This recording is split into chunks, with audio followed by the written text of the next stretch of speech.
ഞാൻ മലയാളത്തിൽ പറഞ്ഞുതരാം. മമ്മൂട്ടിയുടെ അറിവോടുകൂടിയാണ് മോഹൻലാൽ അത് ചെയ്തതെങ്കിൽ മമ്മൂട്ടി തോപ ചെയ്യണം.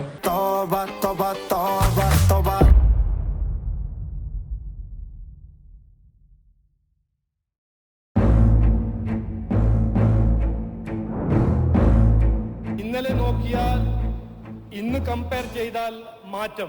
ശ്രീ രാജീവ് ചന്ദ്രശേഖർ ബി.ജെ.പിയുടെ സംസ്ഥാന അധ്യക്ഷനായി ചുമതലയേറ്റു. അനുകൂലിച്ചും പ്രതികൂലിച്ചും അഭിപ്രായങ്ങൾ ഉയർന്നു. അതിൽ അതിശയിക്കാനൊന്നുമില്ല. അമ്മയെ തല്ലിയാൽ പക്ഷം രണ്ടേ ഉണ്ടായിരുന്നുള്ളൂ പണ്ടെങ്കിൽ ഇന്ന് പക്ഷേ പല പല പക്ഷങ്ങളായി ചേരിതിരിഞ്ഞ് ന്യായാന്യായങ്ങൾ വിശകലനം ചെയ്യാൻ നമുക്ക് സാധിക്കുന്നുണ്ട്. കെ.ജെ.പി ഇനി ബി.ജെ.പി ആവുമെന്ന് ആശ്വസിക്കുന്നവരും അതല്ല ബി.ജെ.പി ഇനി സി.ജെ.പി ആവുമെന്ന് അധിക്ഷേപിക്കുന്നവരും നമുക്കിടയിലുണ്ട്. സാമൂഹ്യ നിരീക്ഷകരും രാഷ്ട്രീയ വിമർശകരും വളരെ ആവേശത്തോടെ അവരവരുടെ വാദങ്ങൾ നിരത്തുന്നത് നമ്മൾ കാണുന്നുണ്ട്. മാധ്യമധർമ്മക്കാർ വർദ്ധിത വീര്യത്തോടെ വിഷയത്തിൽ നാവാഴ്ത്തിക്കൊണ്ടേയിരിക്കുകയാണ്. കെ സുരേന്ദ്രനെ കുറിച്ച് നാളിതുവരെ നല്ലത് പറയാൻ നാവ് വളയ്ക്കാത്ത മാധ്യമധർമ്മക്കാരന്മാർ ഇന്നലെ വൈകുന്നേരം മുതൽ കെ സുരേന്ദ്രനെ ഓർത്തുകൊണ്ട് വിലാപ കാവ്യം പൊഴിച്ചുകൊണ്ടേയിരിക്കുകയാണ്. ഇപ്പോൾ ഞാൻ മനസ്സിലാക്കുന്നത് കെ സുരേന്ദ്രൻ ഏറ്റവും നല്ലൊരു എഫേർട്ട് ഇട്ട് പോയ ഒരാളാണെന്നാണ് മനസ്സിലാക്കുന്നത്.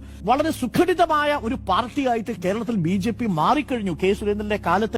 സാംസ്കാരിക നായകൾ അവരവരുടെ അഭിപ്രായക്കുരകൾ കൊണ്ട് രാഷ്ട്രീയ കേരളത്തിന് ശബ്ദ മലിനീകരണം സമ്മാനിക്കാൻ മത്സരിച്ചുകൊണ്ടിരിക്കുന്നു. ഇക്കാര്യത്തിൽ ഈ പോങ്ങനും സ്വന്തം നിലയിൽ ചില അഭിപ്രായങ്ങളൊക്കെ ഉണ്ട്.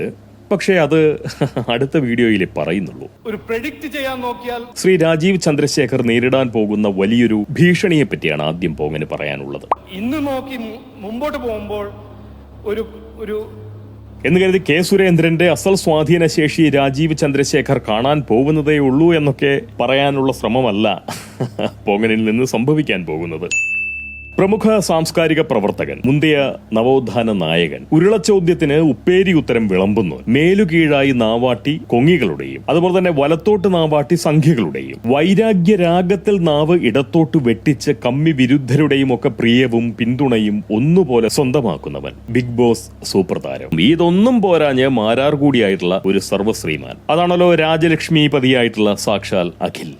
അങ്ങനെയെല്ലാമുള്ള അഖിൽ മാരാർ രാജീവ് ചന്ദ്രശേഖറിന്റെ സ്ഥാനാരോഹണത്തെ മുൻനിർത്തിക്കൊണ്ട് ഒരുമാതിരി അഭ്യുദയാകാംക്ഷിയുടെ ആത്മാർത്ഥതയോടുകൂടി കോൺഗ്രസിനായി ഫേസ്ബുക്കിലൂടെ ഒരു ഉപദേശ സമർപ്പണം നടത്തി. പോകണത് വിസ്തരിച്ചെന്ന് വായിച്ചു. സന്തോഷം തോന്നി. ആറ്റിൻപാൽ സേവ, അഹിംസാവാദം, അബലജന സേവനാസക്തി, അതുപോലെ തന്നെ രഘുപതി രാഘവ രാജാറാം പാടൽ മുതലായിട്ടുള്ള വിനോദങ്ങളുമായി കഴിയുന്ന സാധുക്കളാണ് കൊങ്ങികൾ.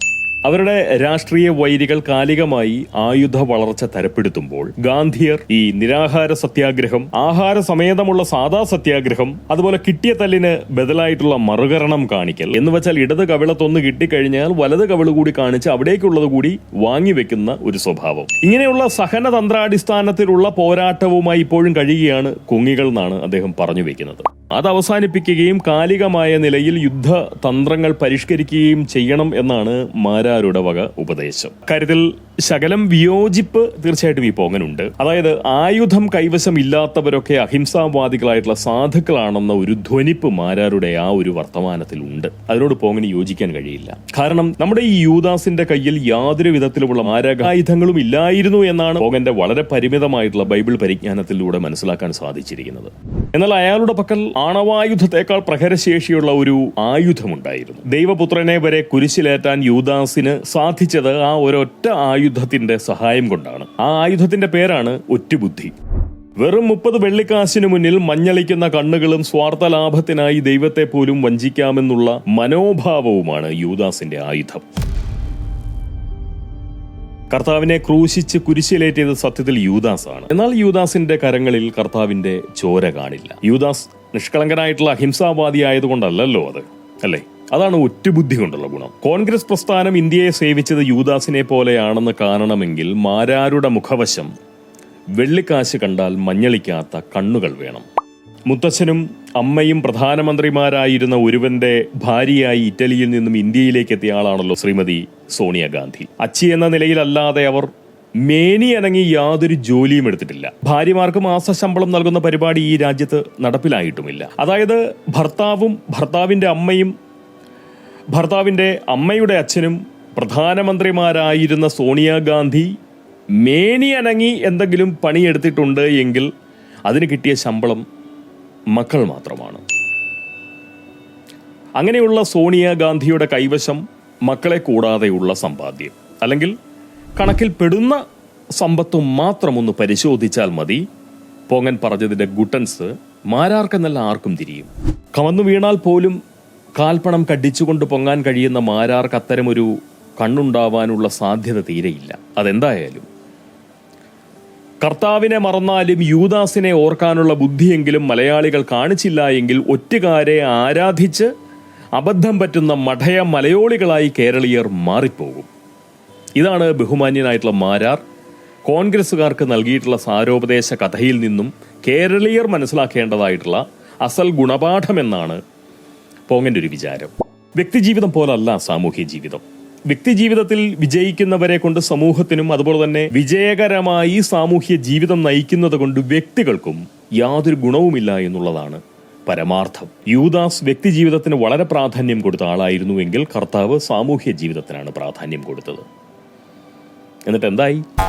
വ്യക്തിജീവിതത്തിൽ വിജയിക്കാൻ കച്ചവട ബുദ്ധിയും ഒറ്റൽ ശേഷിയും കബളിപ്പിക്കൽ വൈഭവവും വളരെ നിഷ്കരണമായിട്ടുള്ള സ്വാർത്ഥ ചിന്തയും സഹജീവികളെ തന്റെ വളർച്ചയ്ക്കുള്ള അസംസ്കൃത വ്യക്തിത്വങ്ങളായി കാണാനുള്ള ചൂഷണ വിരുദ്ധമാണ് വേണ്ടത്. യൂദാസിനെ സംബന്ധിച്ച് വെള്ളിക്കാശിന് പുല്ലു വില പോലും കൊടുക്കാത്ത കർത്താവ്, അങ്ങനെയുള്ള കർത്താവ് സ്വാഭാവികമായി കുരിശു മരണത്തിന് മാത്രം കൊള്ളാവുന്ന ഒരുവനാവും, അല്ലേ? അങ്ങനെ ആയേ പറ്റൂ, അതിൽ തെറ്റു പറയാൻ പറ്റില്ല.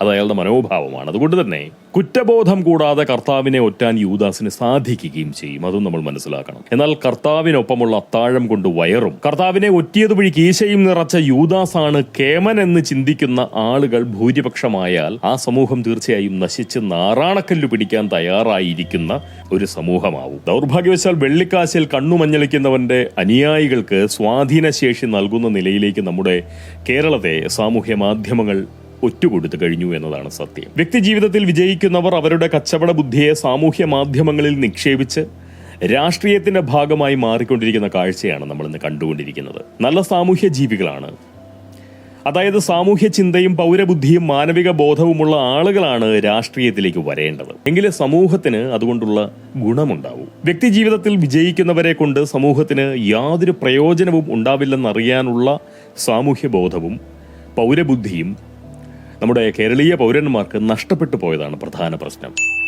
ഈ യേശു സമാനമായിട്ടുള്ള ത്യാഗബുദ്ധിയും സാമൂഹ്യ ബോധവും സഹജീവി സ്നേഹവും വച്ചു പുലർത്തുന്നവരെ കൊണ്ട് നിറയേണ്ട നമ്മുടെ പൊതുപ്രവർത്തന രംഗം വെള്ളിക്കാശിൽ കണ്ണുമഞ്ഞളിക്കുന്ന യൂദാസന്മാരുടെ നിയന്ത്രണത്തിലായിപ്പോയി എന്നുള്ളത് ഒരു വലിയ ദുര്യോഗമാണ്.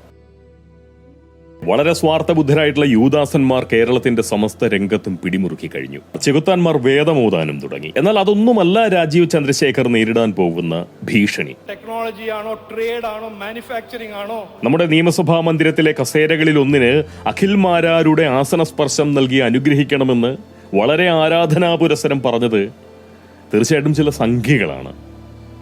എന്റെ അഭിപ്രായത്തിൽ BJP സംസ്ഥാന അധ്യക്ഷൻ എന്ന നിലയിൽ ശ്രീ രാജീവ് ചന്ദ്രശേഖർ നേരിടാൻ പോകുന്ന ഏറ്റവും വലിയ ഭീഷണി ഇത്തരം സംഖ്യകളുടെ സൈദ്ധാന്തിക കാന്തി പ്രസരിപ്പിക്കുന്ന ആശയ വികിരണങ്ങളാവും. ഇതുപോലുള്ള ആശയ വികിരണങ്ങൾ തമാശയല്ല, ഒട്ടും തമാശയായിട്ട് പറയുന്നതല്ല. ഉപകാരികളെയും ഉപദ്രവകാരികളെയും തിരിച്ചറിയാൻ പോലുമുള്ള ത്രാണിയില്ലാത്തവർക്ക് നായകത്വം പകരുക എന്നത് അത്യാവശ്യം തരക്കേടില്ലാത്ത ഒരുതരം ഭീഷണി തന്നെയാണ്, അല്ലേ?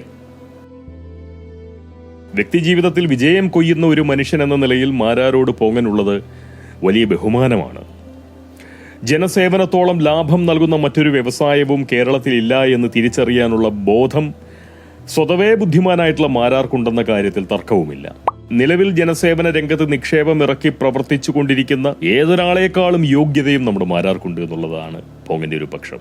കാരണം ഇന്നത്തെ കാലത്ത് വിജയകരമായ പൊതുപ്രവർത്തനം നടത്തിക്കൊണ്ടിരിക്കുന്നത് നാവുകൊണ്ടാണ്. നാവുകൊണ്ട് മാത്രം നട്ടലിന് ബലം പകരുന്ന ആളുകൾ, സ്വന്തം നാവുകൊണ്ട് സ്വന്തം നട്ടലിന് ബലം പകരുന്നവർ എന്ന് മാത്രവുമല്ല, തങ്ങളിൽപ്പെട്ടവനാണെന്ന ധാരണ കൊങ്ങികളിലും അതുപോലെ തന്നെ സംഘികളിലും ഒരേ സമയം ഒരേപോലെ അങ്ങനെ അങ്ങോട്ട് പരത്താൻ കഴിയുന്ന രസ്യൻ സൂത്രശാലിയുമാണ് മാരാർ. കൊങ്ങികൾ വിചാരിക്കുന്നു മാരാർ അവർക്കൊപ്പമാണ്. കാരണം പണ്ട് കാലത്ത് മാരാർ കോൺഗ്രസിന് വേണ്ടി പ്രവർത്തിച്ച ഒരാളാണ്. അതുപോലും മറന്നുകൊണ്ടാണ് സംഘികൾ വിചാരിക്കുന്നത് മാരാർ നമുക്കൊപ്പമാണ് എന്ന്. എന്ത് കഷ്ടമാണെന്ന് ആലോചിക്കുക. അങ്ങനെയുള്ള മാരാർക്ക് നിയമസഭയിലെ കസേരകളിൽ ഒന്നിന് ആസന സ്പർശാനുഗ്രഹം പകരാനുള്ള പാത സ്വന്തം നാവ് കൊണ്ട് വെട്ടിത്തെളിക്കാൻ പരസഹായം അല്ലെങ്കിൽ സംഘി സഹായം കൂടാതെ സാധിക്കുകയും ചെയ്യും. വളരെ നിഷ്പ്രയാസം. കാരണം കർത്താവിനൊപ്പമുള്ള അത്താഴം കൊണ്ട് വയറും കർത്താവിനെ ഒറ്റിയതുവഴി കീശയും നിറച്ച യൂദാസാണ് കേമൻ എന്ന് ചിന്തിക്കുന്ന ആളുകൾക്കാണ് കേരളീയ സമൂഹത്തിൽ ഇന്ന് ഭൂരിപക്ഷമുള്ളത്. അതുകൊണ്ട് തന്നെ വെള്ളിക്കാശ് കണ്ടു മഞ്ഞളിക്കണ്ണരാകുന്ന സ്വാർത്ഥ ബുദ്ധർക്ക്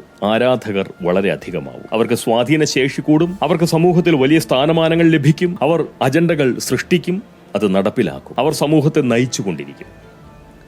അതും രാജീവ് ചന്ദ്രശേഖർ നേരിടാൻ പോകുന്ന ഭീഷണി തന്നെയാണ്. അതാണ് പോങ്ങന്റെ ഒരു അഭിപ്രായം. ഇത് ഞാൻ മലയാളത്തിൽ പറഞ്ഞുതരാം. മമ്മൂട്ടിയുടെ അറിവോടുകൂടിയാണ് മോഹൻലാൽ അത് ചെയ്തതെങ്കിൽ മമ്മൂട്ടി തോപ ചെയ്യണം. എല്ലാ മതം, എല്ലാ സമുദായത്തിന്റെ ജനങ്ങൾക്ക് അവസരം നൽകണം എന്നാണ് ഈ വികസിത് കേരളത്തിന്റെ ഉണ്ടാക്കാൻ നമ്മൾ മാറ്റാൻ പോകുന്ന നമ്മുടെ ഒരു ലക്ഷ്യം.